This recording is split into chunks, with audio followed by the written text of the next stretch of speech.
Hi, Sahadev മാഷാണേ. Geometrical പാറ്റേൺസിൻ്റെ 317 എപ്പിസോഡിലേക്ക് എല്ലാവർക്കും സ്വാഗതം. ഇതൊരു ബ്ലാക്ക് ആൻഡ് വൈറ്റിലും കളറിലും വ്യത്യസ്ത തരത്തിൽ ചെയ്തെടുക്കാൻ പറ്റുന്ന ഒരു ചിത്രമാണ്. കോമ്പസും പ്രൊട്രാക്ടറും ആണ് പ്രധാനമായിട്ടും ഉപയോഗിച്ചിരിക്കുന്നത്. ഇപ്പോൾ കളർ കോമ്പിനേഷൻ പലതരത്തിലും മാറ്റി മാറ്റി ചെയ്യാം. അതാണ് പലതരത്തിലുള്ളത് നിങ്ങൾക്ക് കാണിച്ചു തരുന്നത്. A4 പേപ്പറിൽ തന്നെ ചെയ്തെടുക്കാൻ പറ്റുന്ന ഒരു ചിത്രമാണ്. ഒരു കളറ് മാത്രമാണെങ്കിലും ഡാർക്ക് കളർ ഏതെങ്കിലും ആണെങ്കിലും അതിൻ്റെ കൂടെ വൈറ്റും കൂടെ നന്നായിട്ട് ചേർത്ത് ചെയ്യാൻ പറ്റും. ഓക്കെ, ഇതിന് കളർ കൊടുത്തിരിക്കുന്നത് സ്കെച്ച് പെന്നാണ്. സ്കെച്ച് പെന്ന് മാത്രമാണ് ഞാൻ ഇത്തവണ ഉപയോഗിച്ചത്. അപ്പോൾ പലതരത്തിലും നമുക്ക് നിങ്ങളുടെ ഇഷ്ടത്തിനനുസരിച്ച് മാറ്റി മാറ്റി ചെയ്യാൻ പറ്റുന്ന ഒരു ചിത്രമാണ്. അപ്പോൾ നമ്മൾ വെക്കേഷൻ കാലത്ത് ചെയ്യുന്ന ജിയോമെട്രിക്കൽ ആൽബത്തിലേക്ക് ഒരു പുതിയ ചിത്രം കൂടെ അവതരിപ്പിക്കുക. ഇതാണ് അതിൻ്റെ രൂപം. അപ്പോൾ നമുക്കിതിൻ്റെ നിർമ്മാണം ആദ്യം മുതലൊന്ന് നോക്കാം.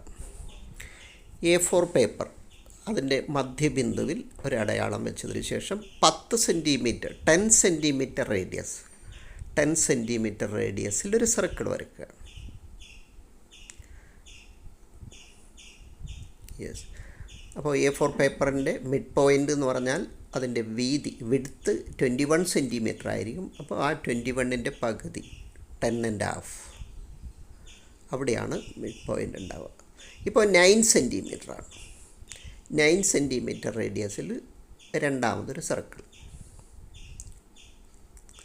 ഇങ്ങനെ ഓരോ സെൻറ്റിമീറ്റർ കുറച്ച് ഇപ്പോൾ 8 സെൻറ്റിമീറ്ററാണ് എടുക്കുന്നത്. 8 സെൻറ്റിമീറ്റർ റേഡിയസിൽ മൂന്നാമതൊരു സർക്കിൾ.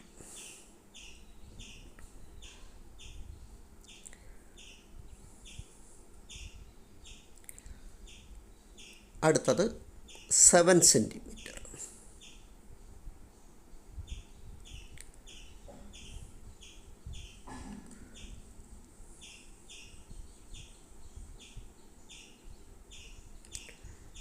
ഓരോ സെൻറ്റിമീറ്റർ താഴ്ത്തി എടുക്കുകയാണ്. പിന്നെ 6 സെൻറ്റിമീറ്റർ,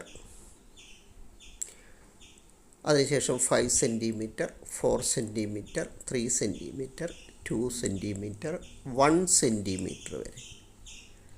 അങ്ങനെ വളരെ കൃത്യമായ ഒരേ അകലത്തിൽ, അപ്പോൾ അളവ് കറക്റ്റ് ആണെങ്കിൽ തുല്യ അകലത്തിലാണ് എല്ലാ സർക്കിളും ഉണ്ടാകുക. അപ്പോൾ അതിൽ ഏറ്റവും വലുത് 10 സെൻറ്റിമീറ്റർ ആയിരിക്കും, ഏറ്റവും ചെറുത് 1 സെൻറ്റിമീറ്റർ ആയിരിക്കും. ഞാനിത് ഇപ്പോൾ കോമ്പസിൽ ഫിറ്റ് ചെയ്തത് CD മാർക്കറാണ്, ബ്ലാക്ക് CD മാർക്കർ. നിങ്ങളുടെ കയ്യിൽ സ്കെച്ച് പെന്നാണുള്ളെങ്കിൽ അത് ഉപയോഗിക്കാം. ഇനി നിങ്ങളെ ചെറിയ കോമ്പസിൽ ഇത് രണ്ടും പോകുന്നില്ല എങ്കിൽ തടി കുറഞ്ഞ് ബ്ലാക്ക് ബോൾ പെൻ ഉപയോഗിച്ചാലും മതി.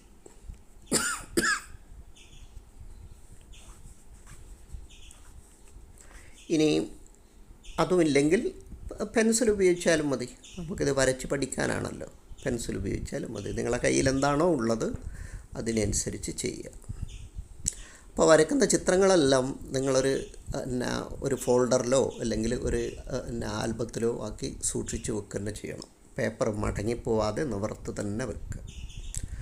അപ്പോൾ സർക്കിൾ മുഴുവൻ വരച്ച് കഴിഞ്ഞ് ഇനി പ്രൊട്രാക്ടർ വെച്ചതിന് ശേഷം മധ്യബിന്ദു കണക്കാക്കി വെച്ചുകൊണ്ട് ഓരോ 10 ഡിഗ്രിക്കും അടയാളപ്പെടുത്താണ്. ഇപ്പോൾ 0 ഡിഗ്രി, 10 ഡിഗ്രി, 20 ഡിഗ്രി, അങ്ങനെ 180 ഡിഗ്രി വരെ അടയാളപ്പെടുത്തുകയാണ്. വീണ്ടും പ്രൊട്രാക്ടർ തിരിച്ച് വെക്കുമ്പോൾ 0ഉം 180ഉം അവിടെ ഉണ്ട്.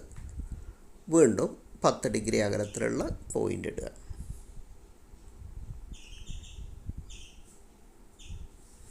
അപ്പോൾ മൊത്തം 36 പോയിൻ്റ് ഉണ്ടാവും. യെസ്. ഇനി അടുത്ത സ്റ്റെപ്പാണിത്.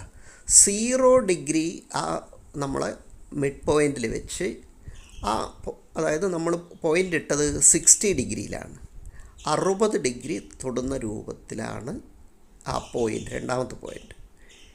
എപ്പോഴും മിഡ് പോയിൻ്റിൽ 0 തന്നെ, മിഡ് പോയിൻറ്റിൽ 0 വെച്ചതിന് ശേഷം 60 ഡിഗ്രിക്കാണ് ആ പോയിൻ്റ് വെക്കുന്നത്. എന്നിട്ട് പ്രൊട്രാക്ടറിൻ്റെ ആ വക്കിലൂടെ വരച്ചു കൊണ്ടുവരികയാണ്. എന്നിട്ട് സർക്കിൾ അവസാനിക്കുന്നത് എവിടെയാണോ അവിടെ നിർത്തുകയാണ്. അപ്പോൾ ശ്രദ്ധിക്കേണ്ട ഇതാണ്, ആ മിഡ് പോയിൻ്റ് തന്നെയായിരിക്കണം 0 ഡിഗ്രീൻ്റെ അടയാളം. അതുപോലെ നമ്മൾ 10 ഡിഗ്രി കിട്ടത് അത് കറക്റ്റായിട്ട് ആ പ്രൊട്രാക്ടറിൻ്റെ 60 ഡിഗ്രി 60 എന്നെഴുതി ആ പോയിൻ്റിലാണ് വരിക. അങ്ങനെ വന്നു കഴിഞ്ഞാൽ വളരെ കൃത്യതയോടെ നമുക്ക് ഈക്വലായിട്ട് 36 തുല്യ ഭാഗങ്ങളാക്കി ഈ രൂപത്തിൽ ചെയ്യാൻ പറ്റും. ഇതിപ്പോൾ ഒരു അർദ്ധവൃത്തം മുഴുവനായിട്ടും വരുന്നില്ല, കുറച്ച് കുറവുണ്ട്.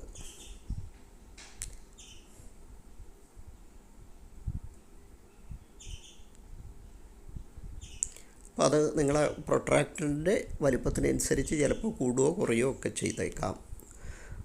സാധാരണഗതിയിൽ ഒരു പ്രൊട്രാക്ടറിൻ്റെ ആ റേഡിയസ് 5 സെൻറ്റിമീറ്ററാണ് ഉണ്ടാകുക. ആ 5 സെൻറ്റിമീറ്റർ കണക്കാക്കിയാണ് ഞാൻ പറയുന്നത്.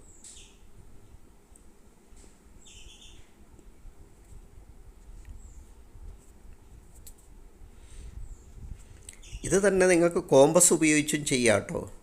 നമ്മൾ 10 ഡിഗ്രി അടയാളപ്പെടുത്തിയിട്ടുണ്ടല്ലോ, ആ പോയിൻ്റിൽ കേന്ദ്രമാക്കിക്കൊണ്ട് കോമ്പസിൻ്റെ മുന ആ പോയിൻ്റിൽ കുത്തിക്കൊണ്ട് 5 സെൻറ്റിമീറ്റർ സെമി സർക്കിൾ വരച്ചാൽ മതി. ഇല്ലെങ്കിൽ 10ാമത്തെ ആ പോയിൻ്റിൽ എവിടെയാണോ എത്തുക അവിടേക്ക് നിർത്തിയാൽ മതി. പക്ഷേ ഇത് നമ്മളെ പ്രൊട്രാക്ടർ എന്ന് പറഞ്ഞാൽ ഇൻസ്ട്രുമെൻ്റ് ബോക്സിലുള്ളൊരു ഉപകരണമാണ്. അപ്പോൾ അത് ഉപയോഗിച്ച് ഇങ്ങനെ വരയ്ക്കുന്നതിൽ കുഴപ്പമൊന്നുമില്ല. ആ വക്കിലൂടെ കൃത്യമായിട്ട് നമുക്ക് കിട്ടും. ചില കുട്ടികൾ ബോക്സിലുള്ള പ്രൊട്രാക്ടറിൻ്റെ ആ വക്കൊക്കെ ചിലപ്പോൾ കേടായിട്ടുണ്ടാവും. അങ്ങനെയാണെങ്കിൽ നിങ്ങൾക്ക് കോമ്പസ് തന്നെ ഉപയോഗിക്കാം കേട്ടോ.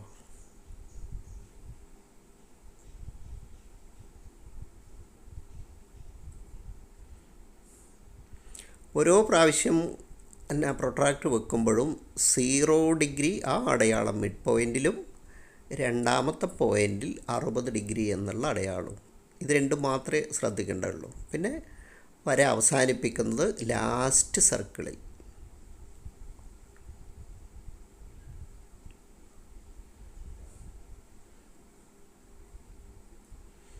അപ്പോൾ ഇങ്ങനെ മുറിഞ്ഞ് കിട്ടുമ്പോൾ പലതരത്തിലുള്ള ഷേപ്പാണ് ഉണ്ടാകുക. എല്ലാം പിന്നെ 4 വശമുള്ളതായി തോന്നുന്ന രൂപങ്ങൾ തന്നെയാണ്, പക്ഷേ വൃത്ത ഭാഗമാണ്. അപ്പോൾ ചതുർഭുജം എന്ന് പറഞ്ഞുകൂടാ.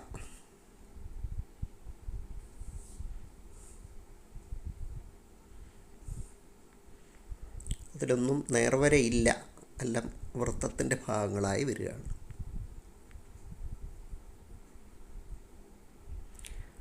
അപ്പോൾ ഈ വെക്കേഷൻ കാലത്ത് നിങ്ങൾ തീർച്ചയായും ഒരു ദിവസം ഒരു ചിത്രമെങ്കിലും വരച്ചുകൊണ്ട് നിങ്ങൾ ആൽബത്തിലേക്ക് കൂടുതൽ ചിത്രങ്ങൾ, അപ്പോൾ ഇതാ ഈ ഒരു ചിത്രം തന്നെ 3-4 വ്യത്യസ്ത തരത്തിൽ ചെയ്തെടുക്കാം എന്നുള്ളതും കളർ ചെയ്യുക എന്നുള്ളതും ഞാൻ കാണിച്ചു തന്നിട്ടുണ്ട്.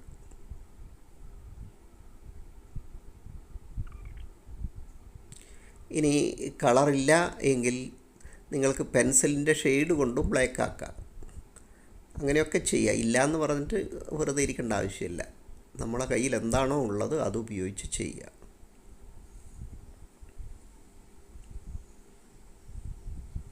യെസ്, എന്തായാലും ഇത്തരം ചിത്രങ്ങളെല്ലാം ചെയ്തെടുത്താൽ നിങ്ങളെ ടീച്ചേഴ്സിനും അതുപോലെ നിങ്ങളെ കൂട്ടുകാർക്കൊക്കെ ഒന്ന് അയച്ചു കൊടുക്കണം. നിങ്ങളെ ഗ്രൂപ്പ് ഉണ്ടെങ്കിൽ അതിലൊക്കെ പിന്നെ ആ ചിത്രം ഒന്ന് കാണിച്ചാൽ മറ്റുള്ള കുട്ടികൾക്കും കൂടി ഒരു പ്രചോദനമാകും. യെസ്, ഇനി നമുക്ക് കളറ് കൊടുക്കേണ്ടതാണ്. അപ്പോൾ ഇത് ഒന്നിടവിട്ട് ഏറ്റവും ഔട്ടർ ലൈനിൽ ഒന്നിടവിട്ട് ബ്ലാക്ക് അടയാളപ്പെടുത്തുകയാണ്. അപ്പോൾ ഒരു ബ്ലാക്ക് വൈറ്റ് ആ രൂപത്തിലാണ് അടയാളപ്പെടുന്നത്.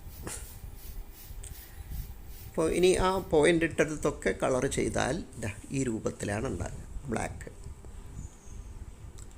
ഇനി അതിൻ്റെ 2ാമത്തെ ലെയറിൽ ചെയ്യുമ്പോൾ എവിടെയായിരുന്നു ബ്ലാക്ക് ചെയ്തത് അതല്ലാത്ത തൊട്ടപ്പുറത്താണ്, അതിൻ്റെ കോണിലൂടെ ഇറങ്ങി വരുന്ന രൂപത്തിലാണ് വീണ്ടും ബ്ലാക്ക് കൊടുക്കുന്നത്.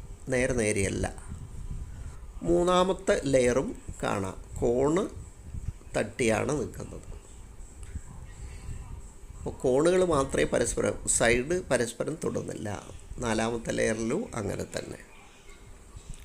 അപ്പോൾ താഴേക്ക് വരുമ്പോൾ ആ കളത്തിൻ്റെ വലുപ്പം കുറഞ്ഞ് വരുന്നത് കാണാം.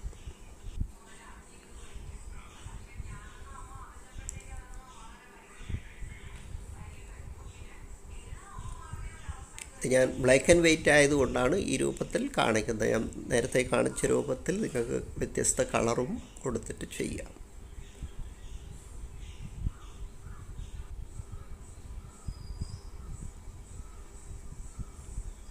ഉള്ളിലേക്ക് എത്തുമ്പോൾ അത് ചെറുതായി വരികയാണ്.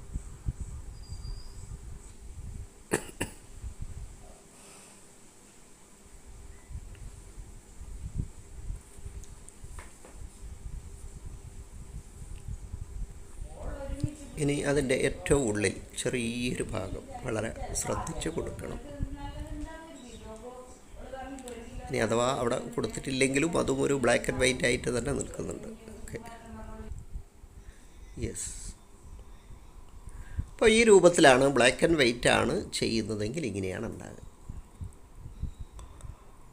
നല്ല രസകരമായി ചെയ്തെടുക്കാം. ഇനി കളർ ഇത് പലതരത്തിലും കളർ കൊടുത്തിട്ടുണ്ട്, പല കളറും ഉപയോഗിച്ചിട്ടുണ്ട്. ഇനി ഏതെങ്കിലും ഒരു കളർ സെറ്റ് അത് മാത്രമാണെങ്കിൽ അങ്ങനെ, ഇതൊക്കെ നിങ്ങളെ സൗകര്യത്തിനനുസരിച്ച് ചെയ്യാം.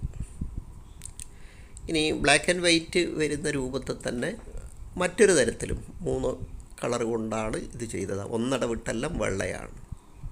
അപ്പോൾ ഈ 3 ചിത്രങ്ങളും ഒരൊറ്റ ഗ്രാഫിൽ നിന്ന് വന്നതാണ് എന്നുള്ളത്. ഒരേ ഗ്രാഫിൽ നിന്ന് കളർ വ്യത്യസ്തമായി കൊടുത്ത് ഉണ്ടാക്കിയ ചിത്രങ്ങളാണ്.